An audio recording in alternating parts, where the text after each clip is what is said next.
Hello students, class 3 আজকে আমরা বাংলার গদ্য থেকে আমরা পড়ব হচ্ছে কুমারী নাইটিঙ্গেল। দেখো, কুমারী নাইটিঙ্গেল আমরা কেন ওনাকে এখনো মনে রেখেছি এবং উনি কি কি করে গেছেন এ সম্বন্ধে আমরা আজকে জানবো। আমরা যদি ফার্স্ট থেকে পড়ে যাই তাহলে কিন্তু আমরা জানতে পারবো। দেখো, কুমারী নাইটিঙ্গেল লিখেছেন হচ্ছে প্রিয়ম্বদা দেবী। দেখো, কুমারী নাইটিঙ্গেল উনি কি জন্মগ্রহণ করেছিলেন 1820 সালে, 12ই মে 1820 সালে জন্মগ্রহণ করেছিলেন এবং উনি ইহলোক ত্যাগ করেন কবে? দেখো, আমরা পড়লেই জানবো। দেখো, গত 4 আগস্ট তারিখে কুমারী ফ্লোরেন্স নাইটিঙ্গেল 90 বর্ষ বয়সে ইহলোক ত্যাগ করিয়াছিলেন। দেখো, 90 বর্ষ, এখানে 90 বর্ষ বলতে আমরা কি বুঝবো? দেখো, উনি জন্মগ্রহণ করেছিলেন 1820 খ্রিস্টাব্দে এবং উনি ইহলোক ত্যাগ করেন কবে?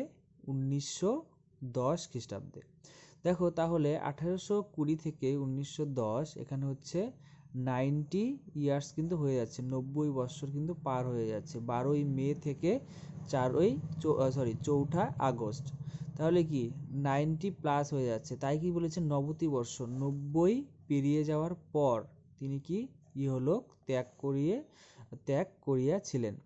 তাহলে কি 90 বর্ষ কি ক্লিয়ার হলো? 90 বর্ষ হলো 90 পেরিয়ে যাওয়ার পর তিনি ইহলোক ত্যাগ করিয়াছিলেন। তাহার ন্যায় পরদুঃখ কাতরা এবং শুশ্রূষা পরায়ণা রমণী দ্বিতীয় কেহ জন্মিয়াছে কিনা সন্দেহ। তাহার ন্যায় তিনি পরদুঃখ, পরের দুঃখে কি এতটা কাতর হতেন তিনি আর কি, এবং শুশ্রূষা পরায়ণ এবং কি সেবা করতেন। এবং তিনি যদি দেখতেন যে বিভিন্ন কিছু পশু পাখি হোক কি সবাইকে তিনি কি সেবা এবং পরের দুঃখে তিনিও দুঃখিত হতেন। তাই কি বলেছে যে রমণী দ্বিতীয় কেহ জন্মিয়াছে কিনা সন্দেহ। 1820 খ্রিস্টাব্দে তাহার জন্ম হয়। আমি আগেই বললাম, তাহলে কি 1820 খ্রিস্টাব্দে তাহার কি হয়? জন্ম হয়। তাহার দয়া এবং পরোপকার স্মরণ করিয়া তাহার 90 বর্ষের জন্মদিনে কি পৃথিবীর প্রায় সর্বস্থান হইতে তাহাকে উপহার প্রেরণ করা হয়েছিল। তাহলে কি তাহার দয়া, তার প্রতি কি হয়? দয়ায় এবং পরোপকার, এবং তিনি কি সবাইকে উপকার করতেন, পরোপকারে কি করতেন? স্মরণ করিয়া তাহার 90 বর্ষের জন্মদিনে, তার যে 90 বর্ষের জন্মদিন হয়েছিল, প্রায় সর্বস্থান হইতেই তাহাকে কি উপহার প্রেরণ করা হইয়াছিল। তাহারই যত্নে এবং চেষ্টায় চিকিৎসালয়ে পীড়িতের এবং যুদ্ধক্ষেত্রে আহত দিগের শুশ্রূষা এবং চিকিৎসার সুব্যবস্থা হইয়াছে।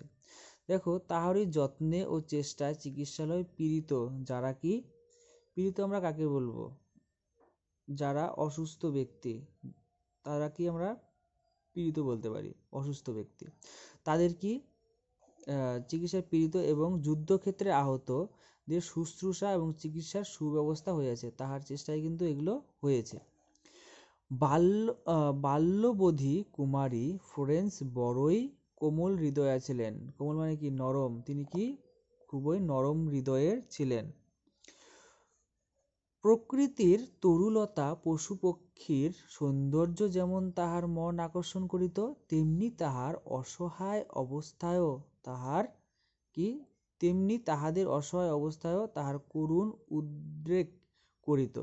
তো কি বলেছে? প্রকৃতির তরুলতা এবং কি পশু পক্ষীর সৌন্দর্য। দেখো, অনেকে আছে কি প্রাকৃতিক কি বিভিন্ন দিক বা প্রকৃতিকে ভালোবাসে এবং কি পশু পাখিকে ভালোবাসে।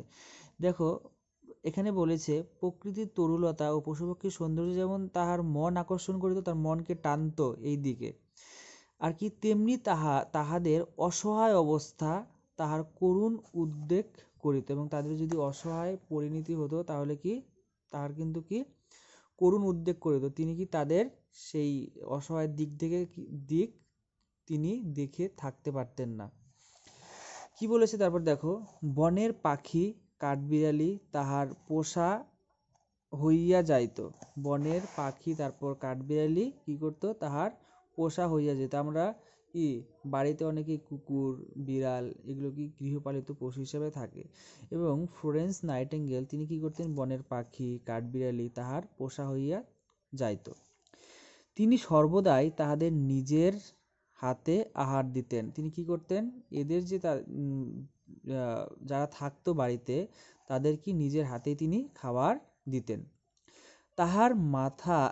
তাহার মাতার টাট্টু ঘোড়াটি পোষা কুকুরের মতো তাহার সঙ্গে সঙ্গে ফিরত। তাহলে কি তাহার মাতার যে টাট্টু ঘোড়া ছিল সেই পোষা কুকুরের মতোই কি তাহার সঙ্গে সঙ্গে ফিরিত। পোষা কুকুর কি করে, দেখবি যারা বাড়িতে কুকুর পোষে তারা কি হয়, বাড়িতে কিন্তু তাদের যদি মালিক ঢোকে তাহলে কিন্তু সে কিন্তু কি বিভিন্নভাবে আদর জানায়। সেই রকমই কি তাহার মাতার একটি টাট্টু ঘোড়া ছিল, সেই টাট্টু ঘোড়াটি কি করতো, পোষা কুকুরের মতোই কি তার সঙ্গে সঙ্গে ফিরিত।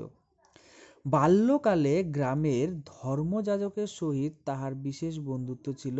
এই ধর্মযাজকটি প্রচার কার্যে জীবন উৎসর্গ করিবার পূর্বে চিকিৎসাবিদ্যা শিক্ষা করিয়াছিলেন এবং অস্ত্র আর কি চিকিৎসায় বিশেষ পারদর্শীও ছিলেন। তাদের যে ধর্মযাজক ছিল সে কিসে ছিল, চিকিৎসাবিদ্যা শিক্ষা করিয়াছিলেন এবং কি অস্ত্র চিকিৎসার বিশেষ পারদর্শী ছিলেন। যখনই গ্রামে কোনো পীড়া কিংবা আকস্মিক বিঘ্ন বিপদ হইত তখনই তিনি সেখানে উপস্থিত থাকিয়া সর্বোত্তভাবে তাহাদের সেবা যত্ন করিতেন। দেখো অনেকে আছে যদি কারো বিপদ আসে তাহলে কিন্তু কি সেই বিপদ থেকে দূরে সরে যায়, যে আমি এই ঝামেলার মধ্যে যাব না।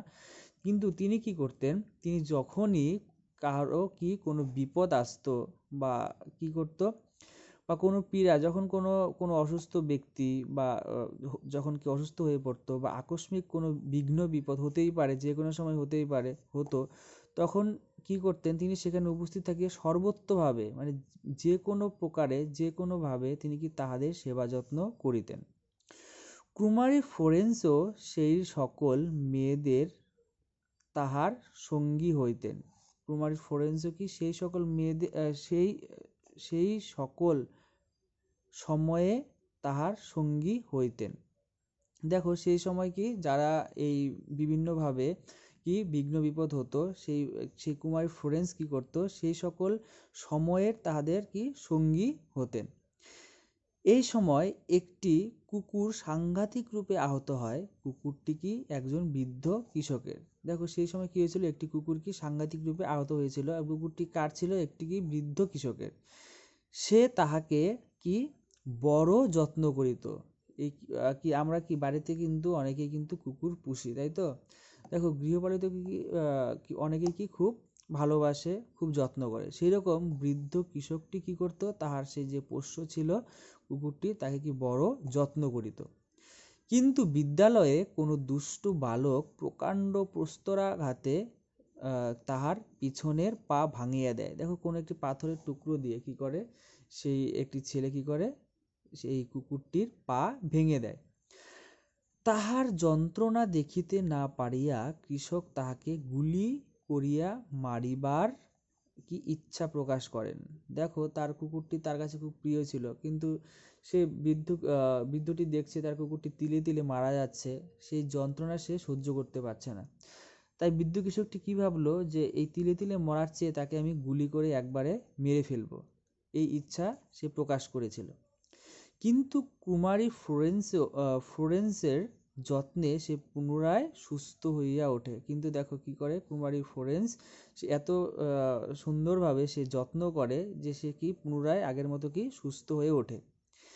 এই সময় হইতে আর্ত এবং পীড়িতের শুশ্রূষা কার্য রীতিমতো কি করে, রীতিমতো শিখিবার জন্য তার মন উৎসুক হয়।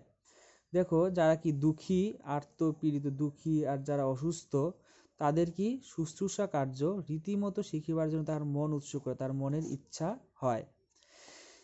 ইহার কিছুকাল পরে তিনি একবার সৈনিক দিগের হাসপাতাল দেখিতে নেটলিতে যান। দেখো সৈনিকদের হাসপাতাল হয়, সেই হাসপাতাল কি দেখতে কোথায় যান, নেটলিতে যান। সেইখানকার দৃশ্য এবং কার্যপ্রণালী দেখিয়া কি শুশ্রূষা ব্রতে জীবন উৎসর্গ করিবার জন্য তিনি দৃঢ় সংকল্প হইয়া ইহাই জীবনের ব্রতস্বরূপ গ্রহণ করেন। তাহলে সেখানে সেখানে গিয়ে নেটলিতে গিয়ে তো সেখানে কি করেন, সেখানকার দৃশ্য দেখেন এবং কার্যপ্রণালী দেখিয়া কি শুশ্রূষা ব্রতে সেবা শুশ্রূষা ব্রতে কি করেন, জীবন উৎসর্গ করিবার জন্য তিনি সংকল্প মানে ইচ্ছা প্রকাশ করেন এবং জীবনের ব্রতস্বরূপ গ্রহণ করেন, যে এটাই তার জীবনের লক্ষ্য, তিনি এই কাজটি করবেন, তিনি সেই ব্রতস্বরূপ কি গ্রহণ করেন। দেখো কুমারী নাইটিঙ্গেল, তোমরা গদ্যটি পড়বে এবং তোমাদের যে কোশ্চেন অ্যান্সারগুলো আছে এই কোশ্চেন অ্যান্সারগুলো আমি গ্রুপে দিয়ে দিব। ওকে, বাই।